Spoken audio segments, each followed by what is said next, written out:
Aujourd'hui, nous allons faire une séance d'hypnose particulière, puisque cette séance s'adresse plus directement aux femmes. J'ai trouvé l'inspiration pour réaliser cette séance dans un livre, Les femmes qui courent avec les loups.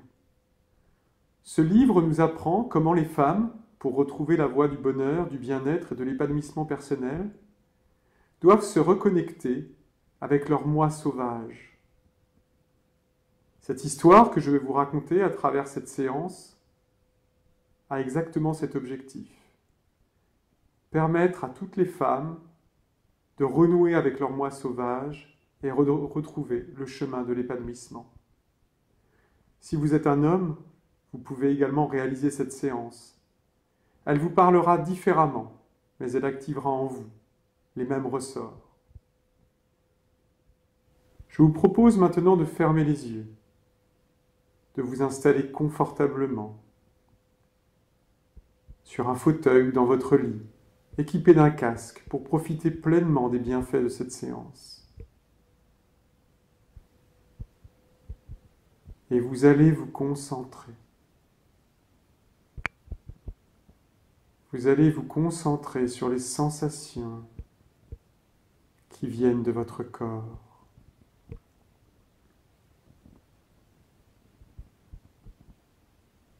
Ressentez votre respiration.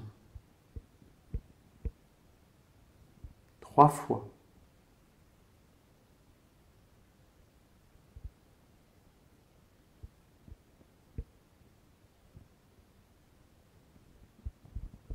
Et puis vous pouvez concentrer votre attention sur les sensations de votre corps, sur chaque partie qui touche le fauteuil ou le matelas. Toutes ces zones particulières qui vous connectent au sol.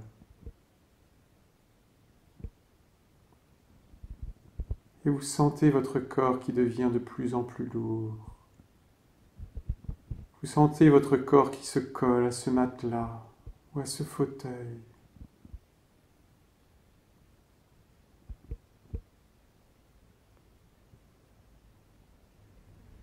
Vous êtes totalement collé maintenant. Et il vous est impossible de bouger, impossible de faire le moindre geste, car vos bras, vos jambes, votre bassin, tout est collé, fondu dans le réceptacle qui vous accueille.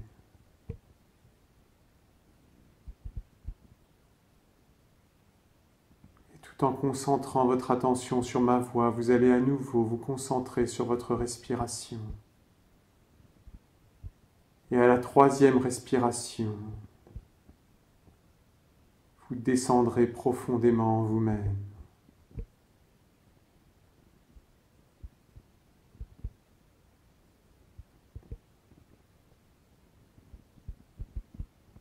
Et vous pourrez alors imaginer que vous êtes dans un désert très ancien, très loin. C'est une terre aride où il n'a pas plu depuis longtemps. Une terre balayée par les vents.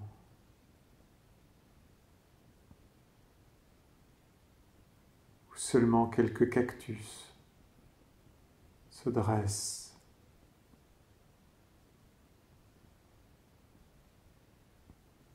C'est un désert de sable et de pierres entouré de montagnes. Le ciel est bleu, l'air est chaud et sec. Il règne un grand silence.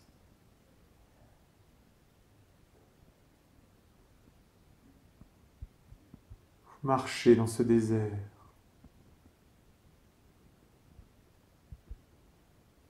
Et voilà que vous apercevez au fond, au loin, une silhouette qui peut bien se trouver dans ce désert à cette heure aussi chaude de la journée. Vous vous approchez sans crainte, serein.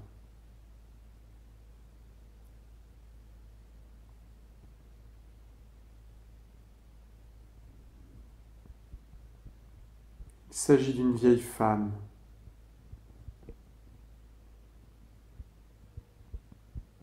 Elle est vêtue de noir.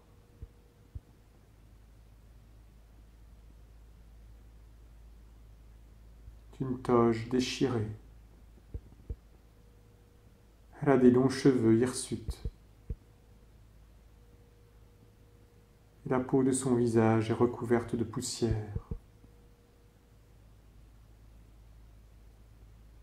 Elle semble très vieille, plus vieille que tout ce qui existe, plus vieille que ce désert même.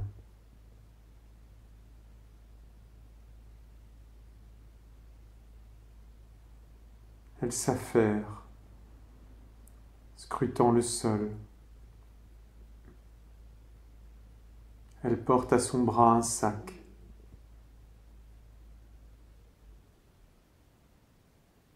Dans lequel de longs objets claquent.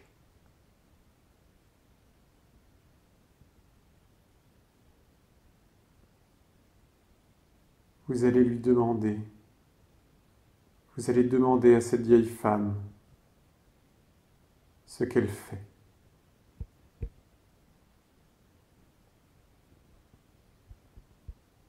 La vieille femme redresse la tête,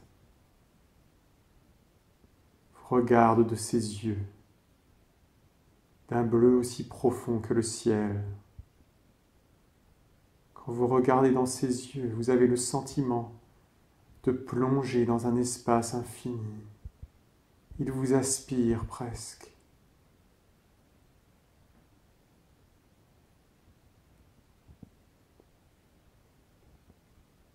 La voilà qui, de sa vieille voix, vous explique. Elle vous raconte qu'elle cherche des os particuliers, des os de loup.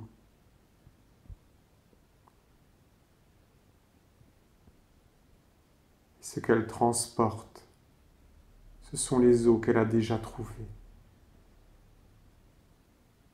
Mais elle doit encore en chercher.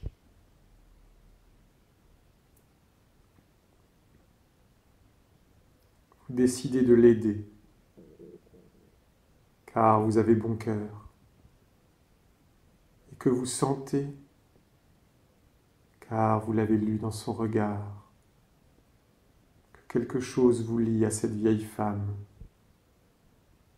quelque chose de très particulier. À votre tour, vous scrutez, vous regardez, vous cherchez,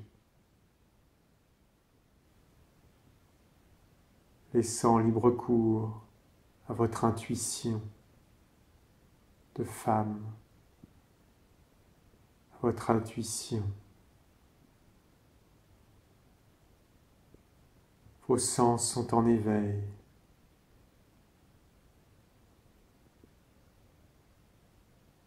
Et voilà que vous trouvez à votre tour des os.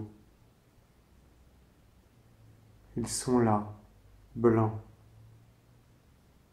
blanchis par la lumière,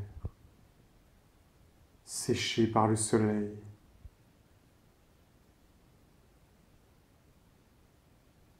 Les os d'un ancien loup qu'on entendait chanter à la tombée de la nuit, qu'on entendait chanter au clair de lune, dans les montagnes proches. Il est venu mourir ici, et ses os ont été dispersés. Et votre tâche est de les retrouver.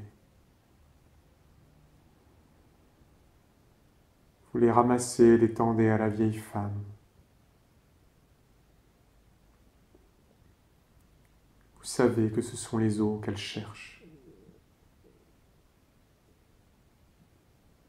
vous continuez votre tâche. Sous le soleil brûlant,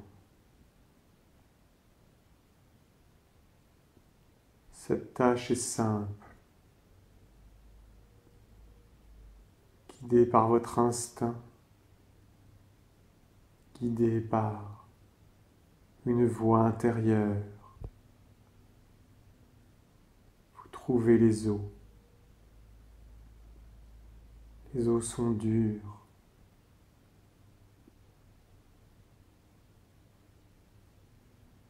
Ils formaient le squelette de ce loup. Mais était-ce un loup, une louve?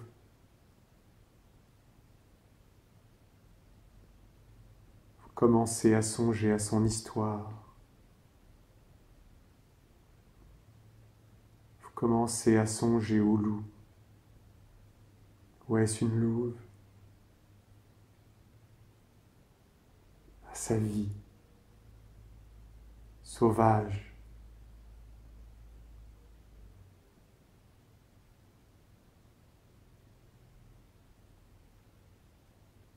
Vous sentez sa vie, vous voyez sa vie, son museau, ses dents, ses oreilles, sa posture.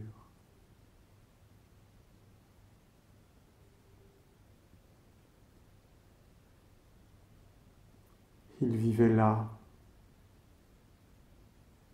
dans les montagnes, où il chassait.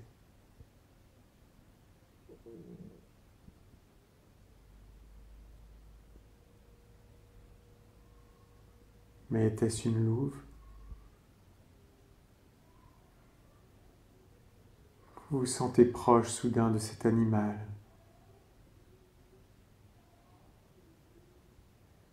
Vous aussi, vous avez des sens. Vous aussi, vous avez des dents. Vous aussi, vous êtes aux aguets. En vous aussi, quelque part, sommeille une nature sauvage.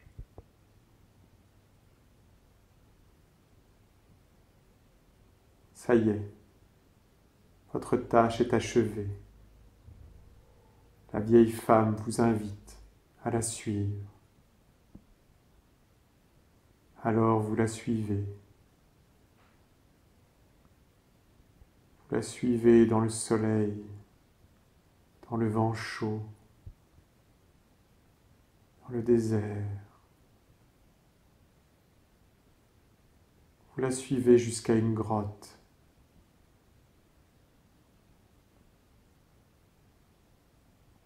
Là est l'endroit où vit la vieille femme.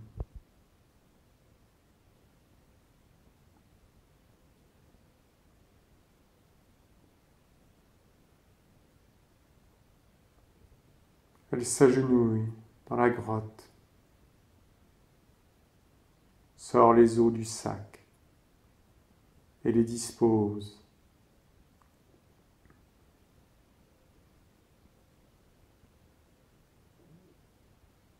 Vous voyez progressivement apparaître la mâchoire, la colonne vertébrale, les pattes avant, les pattes arrière, même le petit os de la queue.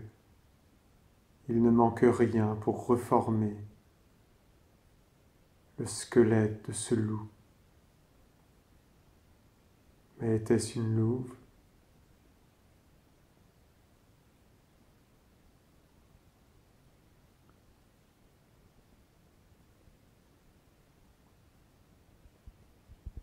La vieille femme tire alors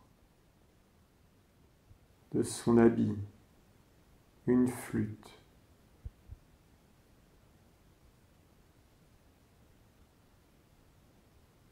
Elle allume le feu qui illumine soudain la grotte et fait ondoyer les ombres.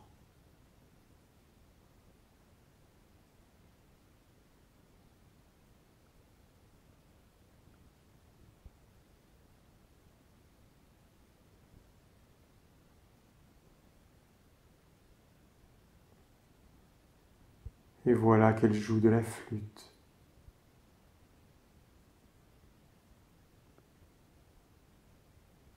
Un air délicieux, répétitif, étrange.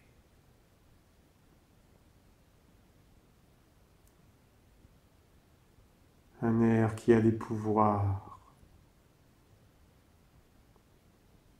Et soudain, voilà que les os se mettent à bouger.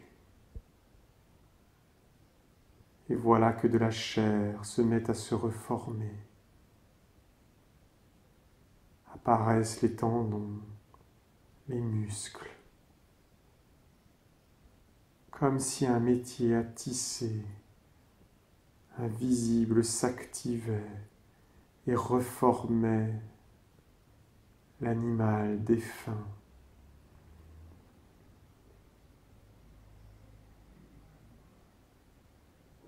La gueule apparaît bientôt, les pattes avant, les pattes arrière, le buste, postérieur, la queue, tout se reforme et se couvre de poils.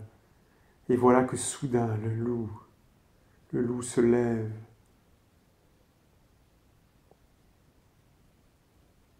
Est-ce une louve?